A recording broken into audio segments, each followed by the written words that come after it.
ที่ว่าปฏิบัติธรรมนั้นคือเฮาต้องทำใจยอมรับธรรมชาติที่เกิดแล้วก็ต้องยอมรับว่าร่างกายบ่เป็นของเฮาบ่ได้อยู่ในควบคุมบ่ได้เป็นไปดังที่ใจอยากให้เป็นยอมรับว่าร่างกายนี้เป็นร่างของโลกเป็นสถานที่รองรับความเจ็บปวดทุกชนิดคือยอมรับมันบ่ขัดแย้งบ่ขัดงานยอมรับแบบบ่มีข้อแม้มันจริงแต่สุดท้ายนี่ร่างกายนี่ก็ต้องตายยอมรับแบบบ่มีข้อแม้คนที่บ่ยอมรับคือคนที่กำลังฝืนธรรมชาติธรรมชาติมีความเกิดมีความเปลี่ยนแปลงไปมีความแตกดับเป็นธรรมดาคือร่างกายนี่ก็คือธรรมชาติอันหนึ่งเสมอกันเบิดบ่ว่าคนบ่ว่าสัตว์ต่างๆคนกับสัตว์นี่แหละสัตว์เดรัจฉานเกิดขึ้นมาแล้วก็หาอยู่หากินก็มีความเจ็บไข้ได้ป่วยปะปนกันไปมีความเจ็บปวดมีรังโรคสุดท้ายมันก็ตายเหมือนกันคนก็เหมือนกันถ้าเฮาบ่ยอมรับตัวนี้ได้เฮาบ่พาตัวนี้ตัดตัวนี้ออกได้เฮ็ดจังได๋มันสิเข้าถึงหยังล่ะเข้าถึงหนทางของความหลุดพ้นนั่นแหละนี่มันเป็นแค่เบื้องต้นนิดนึงเด้เป็นแค่เบื้องต้นเรื่องความตายนี่เป็นเบื้องต้นถ้าบ่ยอมรับความตายถ้าเห็นความตายเป็นธรรมดาได้มันก็สบายกันเถอะนั่นแหละเรื่องแล้วเฮาก็เชื่อมั่นเรื่องของกรรมคนเฮาถ้าบ่มีกรรมที่เกี่ยวข้องกันสมรู้ร่วมคิดซึ่งกันและกันมันก็บ่เกี่ยวข้อยได้ป่วยหรือมันก็บ่ได้ถูกอันตรายจากอุบัติเหตุต่างๆจากอาวุธจากสารเคมีจากยาพิษหรือจากการทำลายต่างๆนั่นจะอยู่ในกลุ่มนั้นก็ตามแต่ว่าตะของบ่ได้รับอันตรายเด้นั่นแหละปฏิบัติธรรมมันต้องเข้าถึงธรรมชาติของมันเด้มันบ่แม่นไปฝืนธรรมชาติหรือรังเกียจบุคคลที่เป็นโลกจังซี่แสดงว่าบ่ทันได้เข้าใจธรรมชาติว่าถึงความจริงของชีวิตเลยคนเฮาเกิดแล้วก็ต้องแก่เก็บไข้ได้ป่วยร่างกายเป็นร่างของโลกนี้มาจากไสโลกนี้ก็มาจากอกุศลกรรมเก่าเวลามันให้ผลบ่แม่นว่ามันสิติดกันไปตลอดในเชื้อโรคก็ดีตอนโควิดหนักๆเฮาก็ไปผ่าตัดผ่าท้องคนที่เป็นโควิดเต็มโรงพยาบาลอยู่ย่างหาดมคนนั้นผู้นี้อยู่ติดกูแน่บ่ติดอีหยังเลยแต่เฮาก็ไปพาโลกของเฮาคือกันนั่นคือโลกของเฮาเองที่เป็นอกุศลกรรมให้ผลเฮาแหละเป็นไส้ติ่งแตกทดลองกรรมฐานทดลองฌานทดลองความรู้สึกของตนเองสิทนได้ขนาดใดบ่ไปพา15-16 มื้อจังไปนี่คือทดลองกำลังฌานกำลังว่าเจ้าของสิมั่นคงบ่ตั้งมั่นดีบ่เนี่ยพาแล้วก็หยิบไอเจ็บปวดรู้แผลบ่สนิทแตกออกเป็นน้ำหนองเหลืองรู้แล้วก็ใส่กำลังแห่งฌานกำลังสมาบัติต่างๆเข้ามาระงับแบบใดเฮ็ดแบบใดทดลองด้วยตนเองเบิดเขาห้ามบ่ให้ออกนอกห้องบ่ให้นั่นนี่โดยย่านโควิดกระจายไปเฮาบ่เคยใส่หน้ากากอนามัยบ่เคยใส่แมสเลยย่างหาดมเอาผู้นั้นผู้นี้อยู่ก็บ่ติดแน่ถ้ามันบ่มีเรื่องเกี่ยวกันบ่มีความสมรู้ร่วมคิดให้ผู้นั้นผู้นี้ป่วยเป็นโรคนั่นนี่มันบ่ติดดอกนั่นแล้วก็จังซั่นแหละถ้าบ่ยอมรับถ้าบ่ตัดตรงนี้ตัดตรงตายออกได้นี่ก็แค่นั้นแหละ แค่นั้นสิเดินทางเข้าสู่ปัญญาหรือวิปัสสนาแปลว่ายอมรับความจริงเห็นตามความเป็นจริงแล้วก็ยอมรับความจริงถ้ายอมรับตัวนี้บ่ได้ครับบ่เป็นอันว่าได้นะหมายถึงปัญญาพระท่านเข้าถึงโสดาปฏิมรรคปฏิผลเสียเลยนั่นแหละผู้ใดเก็บไข่ได้ป่วยนั่นน่ะหรือโรคยังก็สร้างมันบ่เคยรังเกียจเลยแต่สิเปื่อยเลมๆมากเปื่อยยางๆมากก็สร้างก็จับใบใดคือเก่าถ้ามันมีกรรมต่อกันเคยกระทำกรรมรวมกันเราสิเป็นโรคเดียวกันก็เป็นมึงอยากเป็นมึงเป็นตัวมึงสิเป็นขี้ทูดกุดทังมาเป็นถ้ามันมีน้ำกันก็เป็นถ้าบ่มีมันก็บ่เป็นเท่านั้นตัวยังว่าบ่ฝืนธรรมชาติเนาะนั่นแหละการปฏิบัติทั้งเบิดยังสิไปย่านติดโรคน้ำนั้นติดโรคน้ำผู้นี้อยู่โอ้ยบ่มีผลหยังหายอยู่หายกินปกติซะว่าเดี๋ยวก็โอ๊ยผู้นั้นเป็นโรคนั้นผู้นี้เป็นโรคนี้ว่ากล้าไปใกล้ย่านติดนั่นแหละบอกว่ามันบ่มีความหมายหยังดอกบ่เข้าใจความจริงตัวนี้นะตอนตะของป่วยได้สั่นแต่ของคือบ่บังคับให้มันบ่ป่วยสั่นมันก็เป็นไปได้แต่ผู้อื่นเขาบ่ติดนำเจ้าของสั่นเนาะสั่นแหละนี่เราว่าก็ยังว่าร่างกายเป็นร่างของโลเป็นภาชนะรองรับความเจ็บปวดทุกชนิดบ่ว่าหิวบ่ว่าร้อนบ่ว่าหนาวบ่ว่าแสบสิแสบท้องแสบผิวหนังถูกอีหยังที่มันพดพื้นขั้นเป็นพิษบ่นี่มันก็แสบก็หาวิธีบำบัดมันเท่านั้นนั่นแหละจังว่าให้เฮายอมรับสัตว์โลกเป็นไปตามกรรมถ้ามันบ่มีต่อกันมันก็บ่เป็นหยังฮอดยามตายก็ตายคือเก่าอยู่เด้ล่ะเนาะมันสิหนีไปไสเป็นก็ตายบ่เป็นก็ตายหน้าไปก็ดีแต่ว่าให้ยอมรับสิ่งเหล่านี้ให้เป็นคือยังมันบ่มีหยังนี่นะเหมือนกับอยู่รอเวลาตายซื่อๆนี่เด้แต่ว่ามันสิเป็นไปได้อยู่ก็สร้างประโยชน์อันใดมันเป็นประโยชน์กับทั้งคนและสัตว์ได้ก็เฮ็ดไปเฮ็ดไปตายได้บ่ได้เฮ็ดไปเป็นแนวอื่นเด้เฮ็ดไปซ้ำนั่นแหละคนมันยังมีชีวิตอยู่มันยังย่างมันยังกินอยู่ก็เลยต้องทำให้มันเป็นประโยชน์นั่นเองทำพื้นฐานแค่เบื้องต้นซื่อๆก็ยังว่าสามารถสิผ่านไปได้เฮ็ดจังได๋นิพพานมันต้องสิเป็นไปได้นิพพานมันถิ่มเบิดทุกอย่างอยู่แล้ว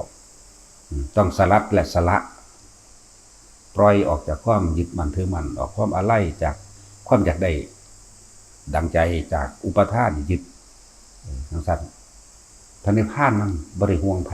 บ่มีอะไรกับไผบ่กังวลกับไผบ่ได้กังวลเรื่องใดอีกถามว่าสิมาเกิดหรือบ่สิไปนิพพานสิไปนิพพานจังได๋ตั้งแต่เบื้องต้นหนทางมันต้นแล้วยอมรับความตายยอมรับกรรมมันสิมีหรือบ่มีก็สิไปหาว่าเฮ็ดฮู้ได้จังได๋ว่าเฮาสิบ่เป็นกรรมนำกันจังซี่โอ้ยอะไรจังว่าบ่มีผลหยังถ้าถึงขนาดปฏิบัติธรรมแล้วยังบ่สามารถยอมรับเรื่องนี้ได้นะบ่มีผลเด้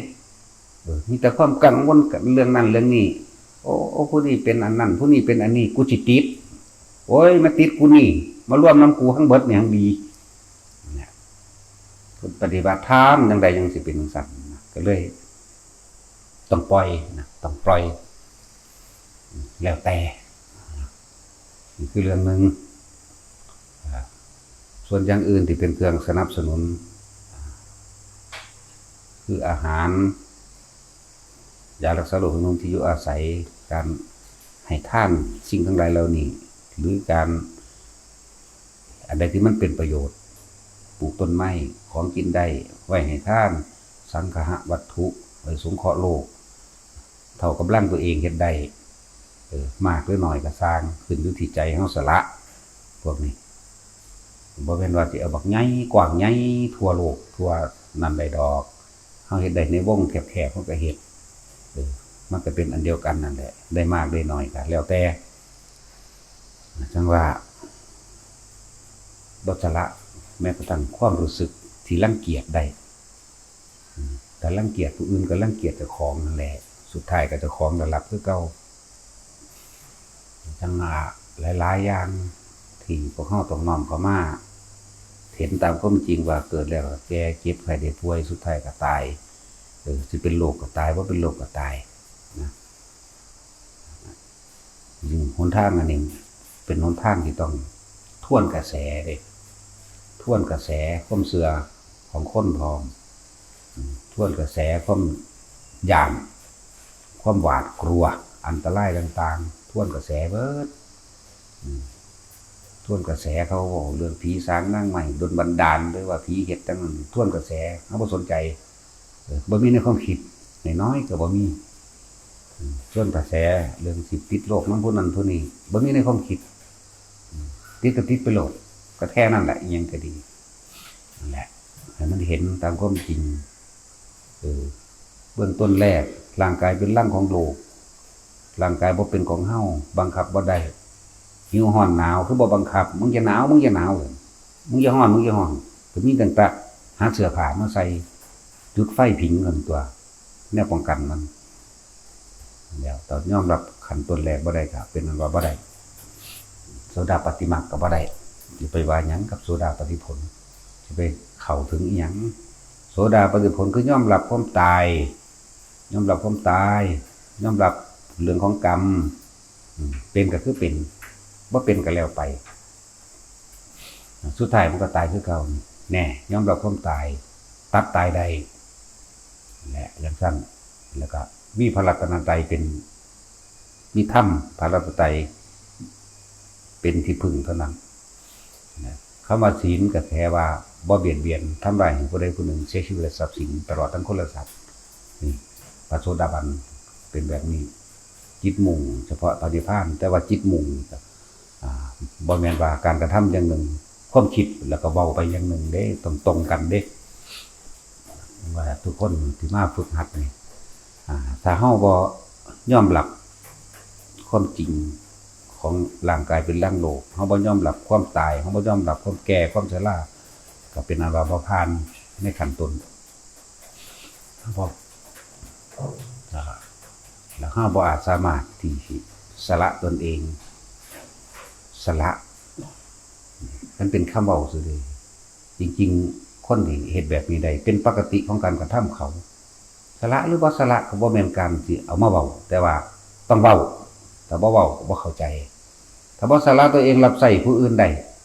อย่าหวังว่าสิบรรลุอีหยังพระพุทธเจ้าเฮาหังเลิศประเสริฐที่สุดเกิดเป็นพระมหากษัตริย์เป็นผู้ที่ยิ่งใหญ่โดยอำนาจในทางการโลกก็ดีกษัตริย์สามารถที่เป็นพระจักรพรรดิได้ปกครองโลกทั้ง4ไว้เป็นผู้มีอำนาจสูงสุด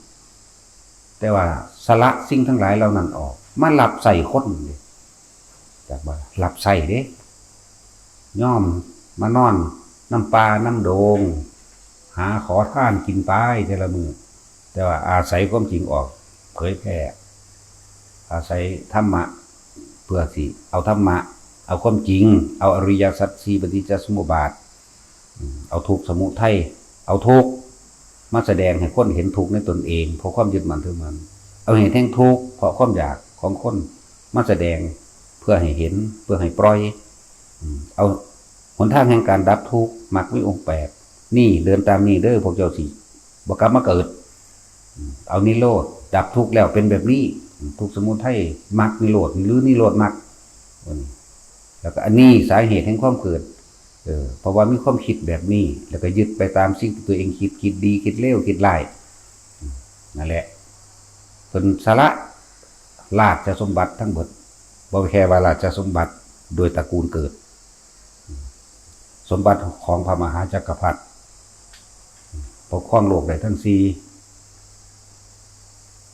ว่ากันว่ามนุษย์ตั้งดวงตั้งดาวยังคือเขาว่าซุมื้อนี้สำเร็จเพิ่นฮู้จักก่อนเฮาอีกมนุษย์โลกเนี่ยเอิ้นชมพูทวีปโลกมอนโคยานะทวีปโลกอุตรากุลุทวีปโลกปุเพวิเทหะทวีปโลกโลกทั้ง4ปกครองแม้กระทั่งสวรรค์ได้ครึ่งนึงพุ่นนะเพิ่นคือสละออกได้คือย่อม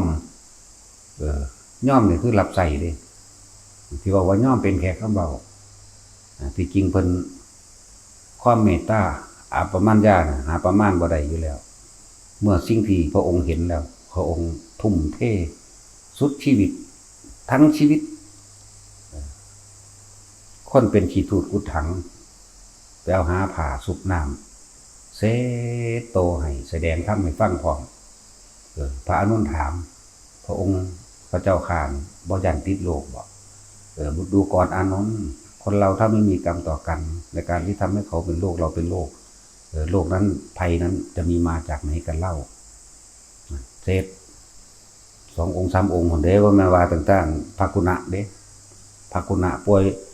เป็นโรคติดทางผิวหนังสำเร็จนั่นแล้วโรคฝีดาษหรือโรคอีหยังละมันจะเป็นตุ่มพองๆแบบเปื่อยแตกเป็นเม็ดเป็นน้ำเหลืองไหลหมู่ภิกษุสงฆ์ทั้งหลายแล้วนั่นเกิดความรังเกียจบ่มีผู้ใดจะเข้าใกล้แม่นผู้เอาอาหารมาให้ครับ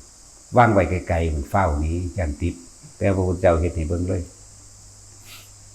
น้ำสุกผ่าสุกน้ำเสตนเสตโตแล้วแสดงธรรมในอริยสัจสี่พระองค์นั้นฟังแล้วอีกบ่นานก็เข้าสู่การมรณะตายแล้วเขานิพพานเฉยพอเพิ่นเห็นความจริงทุกข์สมุทัยนิโรธมรรคแล้วเพิ่นก็ดับความอยากของเพิ่นเองนั่นแหละจังว่าถ้าเฮาบ่ยอมสิ่งเหล่านี้ก็เป็นอันว่าเป็นไปบ่ได้นะเป็นไปบ่ได้เลยบอกทุกคนเฮาต้องยอมรับมันเพราะว่าเฮาหนีความตายบ่ได้เห็นตามความเป็นจริงแต่ของเกิดมานี่เคยเจ็บไข้ได้ป่วยบ่ปวดหัวอยู่บ่ไผอยากปวดแต่ว่าร่างกายมันของตนก่อนมึงอย่าปวดมึงอย่าหิวมึงอย่าร้อนมึงอย่าหนาวมึงอย่าปวดแขวเอาแม่สั่นแหละยอมรับมันมีแต่แค่ว่าหาเครื่องอาศัยของกายอันนี้อาหารถ้าหิวก็หาให้กินถ้าป่วยก็ยารักษาโรคร้อนหรือหนาวก็เครื่องนุ่งห่มแล้วก็มีที่อยู่อาศัยพอรองรับแค่นี้นึงสิ่งที่สำคัญสูงสุดในชีวิตทั้งหลายก็ดีบ่แม่นอันอื่นที่ว่าต้องอยากได้ดังใจต้องเป็นแบบนั้นต้องเป็นแบบนี้สุดท้ายแล้วก็ตายจากกันเบิดอยู่นี่บ่เหลือมันสิเกิดมาต่อไปก็เกิดไปตายมาไผก็ดีนั่นแหละจังว่าเฮาต้องปลดใจออกจากความยึดมั่นถือมั่นปลดออกจากความหวังปลดออกจากความอยากได้ดังใจหลายๆอย่างที่แสดงมาซุมื้อนั่นแหละก็เพื่อว่าให้ทุกคนเห็นตามความเป็นจริงบ่มีอิหยังสิใหญ่กว่าโลกหรอกอิหยังก็ดีนะยศถาบรรดาศักดิ์ตำแหน่งอำนาจสุดท้ายแล้วก็สู้ความตายบ่ได้บ่มีอิหยังสู้ความตายได้นะเจ้าสิหักคนผู้นั้นหรือเจ้าสิรังเกียจคนผู้นั้นปานใดก็ตามเจ้าก็ตายคือเก่าตายคือกันเสมอกันเบิดแล้วธรรมะจึงเป็นความจริงของทุกชีวิตสรรพสัตว์ในโลกนี้หรือในโลกทั้งปวงพร้อมเทวดาเกิดเขาก็ตายทำกรรมอันใดไปเกิดในนรกก็ตายในนรกก็เปลี่ยนไปเรื่อยตามความหนักความเบาเป็นเปรตเป็นสัตว์เดรัจฉานทำบาปทำกรรมก็ได้รับผลคือเก่านั่นคนก็ได้รับผลคือเก่าเกิดในนรกก็จะเกิดแล้วก็ตายเวียนไปเวียนมาเพราะว่ามันมีกรรมรวมกันเพราะว่ามันมีการกระทำกรรมมันก็ไปเกิดไปตายเบิดสิ้นฤทธิ์ของกรรมของอสุรกรรมมันเกิดเป็นคนมั่งทำความดีแน่ไปยึดติดในดีไปเป็นเทวดามั่งไปเป็นพรหมมั่งเพราะว่าบ่เข้าใจอริยสัจสี่บ่เข้าใจปฏิจจสมุปบาทหนทางแห่งความเกิดและหนทางความดับบ่เข้าใจตัวนี้เฮ็ดไม่ก็ออกบ่ได้เข้าใจแล้วก็ทำตัวปล่อยออกจากสิ่งทั้งหลายเหล่านี้ทั้งเข้าใจได้แล้วสรุปผลได้แล้วปล่อยออกได้แล้ววางจิตวางใจคลายความยึดมั่นถือมั่นต่างๆออกได้แล้วนั่นแหละมันก็จังสิเป็นไปได้นั่นแหละเพราะ